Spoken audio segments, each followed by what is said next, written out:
General audience my dear மக்கள் நெட்டி for viewers எல்லாத்துக்குமே ஏகேவோட வணக்கம். நேற்றைய வீடியோவுக்கு நிறைய பேர் கமெண்ட் பண்ணியிருக்கீங்க. ஃபஸ்ட்டு அந்த கமெண்ட்டுக்கு நான் வந்து ரிப்ளை கொடுத்துறேன். அதுக்கப்புறம் வந்து நம்ம ஷோக்குள்ளே போகலாம். ஒருத்தர் எஸ் தனுஷ் என்ன கேட்டிருக்காரு அப்படின்னா, அண்ணா பப்ஜி ஆர் ஃப்ரீ ஃபயர் அப்படின்னு கேட்டிருக்காரு. என்ன கேட்டிருக்கீங்களா, எனக்கு எது பிடிக்கும் அப்படின்னு சொல்லிட்டு. ரெண்டுமே பிடிக்கும் நண்பா, ஏன்னா ரெண்டுமே சூப்பராக இருக்கும். மதன்ராஜ் சிம்பு டிராப்டு மூவி சொல்லுங்க ப்ரோ அப்படின்னு இருக்காரு.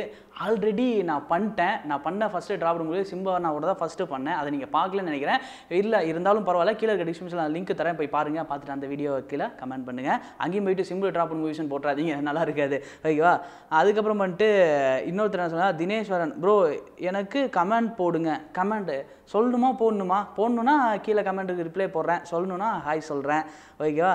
நெக்ஸ்ட்டு இன்னொருத்தர் யார் அப்படின்னா இவர் வீடியோ ஸ்டார்டிங் சூப்பராக இருக்குது ஏகே பிரதர். வீடியோ ஸ்டார்டிங்னா என்னோட இன்ட்ரோ தான் இருக்குது, அதுவாக நல்லா இருக்குன்னு சொல்கிறீங்க, கரெக்டாக சொல்லணும். சரி, கமெண்ட்டுக்கெலாம் ரிப்ளை கொடுத்தாச்சு. இன்றைக்கி இன்ட்ரெஸ்டிங் ஃபேக்ட் என்ன பார்க்க போகிறோம் அப்படின்னா, Padayappa. So Padayappa commercial cult movie. இதுதான் வரைக்கும் வந்து நல்லா சின்ன வயசில் நல்லா ஞாபகம் இருக்குது. படையப்பா போடுறாங்க அப்படின்னா எப்படியாவது அடம்பிடிச்சி வீட்டில் லீவு கேட்டு அந்த படத்தை பார்த்தே ஆகணும் அப்படின்னு சொல்லிட்டு லீவ்லாம் போட்டு பார்த்துருக்கேன்.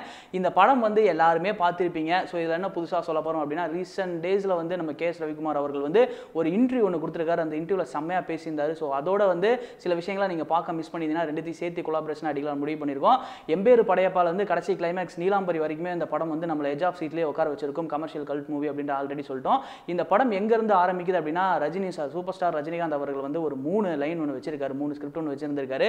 அது 3 டைரக்டர் வெரைட்டி ஆஃப் சொல்லும் போது இந்த நீலாம்பரி சப்ஜெக்ட் மட்டும் இது வரைக்கும் தமிழ் சினிமாவில் ஏகப்பட்ட கதைகள்லாம் வந்துருச்சு.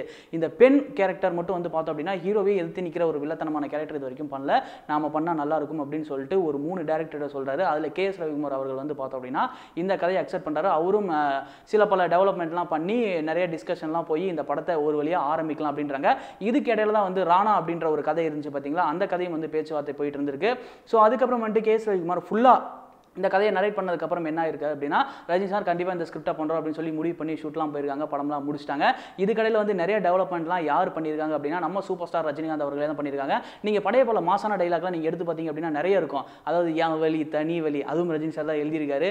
அதுக்கப்புறம் வந்துட்டு உலகத்தில் வந்து இந்த நம்ம ஆம்பளையாக இருக்கணும் பொம்பளை இருக்கணும் அதிக ஆசைப்படுறது ஆம்பளை, அந்த டைலாக்லாம் இருக்குது பார்த்தீங்களா, அந்த டைலாக் வந்து நம்ம ரஜினி சார் தான் இருக்காரு. ஸோ படையப்பால நம்ம எடுத்துக்கிற அந்த மாசான டைலாக் எல்லாமே வந்து பார்த்தோம் அப்படின்னா அளவுக்கு அதிகமாக ஆசைப்படுற ஆம்பளையும் தேங்க்யூடா நல்லா எடுத்து கொடுத்துருக்கான். அங்கேருந்து நிறைய ஆக்ஷன் காமிச்சிட்டே இருந்தான், பிடிச்சிட்டேன்.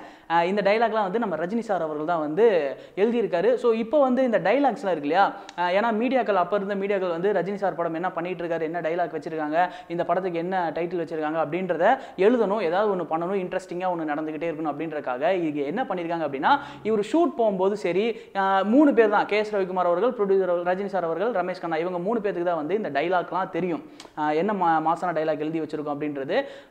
ஷூட்டிங்கில் போகும்போது என்ன பண்ணுவாங்க அப்படின்னா, வாய்ஸே இல்லாமல் பேசியிருக்காங்க. டப்பிங் போனதுக்கப்புறம் தான் தெரியும் இந்த டைலாக் தான் அவர் பேசியிருக்காரு அப்படின்னு சொல்லிட்டு. இதை வந்து ரொம்ப சீக்ரெட்டாக பாதுகாத்து வச்சிருக்காங்க.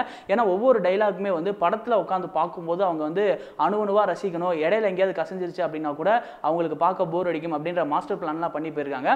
இதே மாதிரி இந்த பாம்பு புத்துலாம் இருக்குல்ல, ஸோ இந்த பாம்பு புத்துலாம் போட்டிருக்கும் போது என்ன ஆயிருக்கு அப்படின்னா, அங்கிருந்த ஊர் மக்கள்லாம் வந்து உண்மையாலுமே பாம்பு புத்து தான் வந்துச்சுன்னு சொல்லிட்டு அதெல்லாம் கொண்டாடி இருக்காங்க. ஸோ இதை தொடர்ந்து அந்த நீலாம்பரி கார் இன்ன வரைக்கும் நம்மளால மறக்க முடியாது. அதுக்கப்புறம் வேற எந்த படத்தில் நீங்கள் பார்த்துருக்க மாட்டீங்க. ஏன்னா ஒரு படத்தில் ஒரு விஷயம் ஹிட் ஆயிடுச்சு அப்படின்னா இன்னொரு படத்துக்கு அதை கொண்டு வராங்க அப்படின்னா அந்த படத்தில் கொண்டு வந்த காப்பி தான் இது அப்படின்னு சொல்லிடுவாங்க.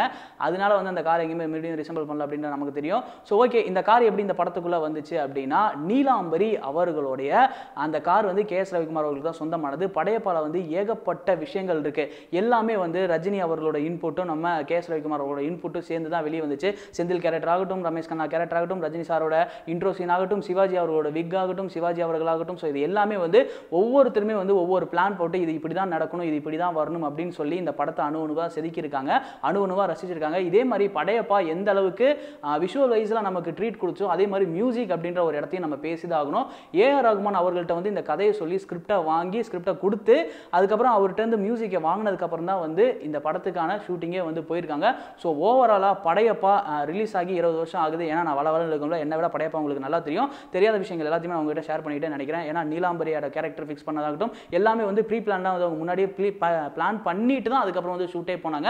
சிவாஜி சார் மட்டும் வந்து பார்த்தோம்னா அவரோட விக்கை வந்து அவரே ரெடி பண்ணிட்டார். இப்போ நடந்த இன்டர்வியூவில் வந்து நம்ம கேஸ் சார் நல்லா இன்ட்ரெஸ்டிங்காக சொல்லியிருக்காங்க. நீங்கள் படையப்பா பார்த்தீங்க அப்படின்னா நீங்கள் எத்தனை வாட்டி பார்த்தீங்க, எப்போ ஃபர்ஸ்ட் டைம் பார்த்தீங்க, அந்த அனுபவம் அப்படின்னா கீழே மறக்காம கமெண்ட் பாக்ஸில் ஷேர் பண்ணீங்க. ரிலீஸ் ஆகி 20 வருஷம் ஆகுது. ஸோ இந்த பெரிய ஒரு விஷயத்தை வந்து செலிப்ரேட் பண்ணணும் அப்படின்ற வகையில் #20 years படையப்பா அப்படின்னு சொல்லிட்டு நான் கீழே கமெண்ட் பண்ணுறேன். கமெண்ட்டில் நானும் ஃபஸ்ட் கமெண்ட் போடுறேன், நீங்களும் போடுங்க. உங்களுக்கு படையப்பால் பிடிச்ச டைலாக் என்னென்ன அப்படின்றத கீழே மறக்காம அதையும் கமெண்ட் பாக்ஸில் கமெண்ட் பண்ணுங்க. இன்னைக்கு இன்ட்ரெஸ்டிங் ஃபேக்ட் எப்படி இருந்துச்சு மென்ஷன் பண்ணிடுங்க. ஸோ இந்த வீடியோ பிடிச்சிருந்துச்சு அப்படின்னா லைக் பண்ணுங்க, ஷேர் பண்ணுங்க, கமெண்ட் பண்ணுங்க.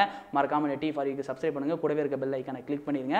நேற்று காஞ்சனா படத்தினுடைய கதை இதுதான் அப்படின்னு சொல்லி பண்ணியிருந்தேன். அந்த வீடியோ நீங்கள் பார்க்கல அப்படின்னா அந்த வீடியோ லிங்க்கும் நான் கீழே தரேன், போய் பாருங்க. பார்த்து அந்த வீடியோலையும் கமெண்ட் பண்ணுங்க. நாளைக்கு வேற ஒரு வீடியோவில் வேற ஒரு கான்செப்ட்ல உங்களுக்கு சந்திக்கிறேன். அடுத்து பை ஃப்ரம் சனியார் விஜய் AK.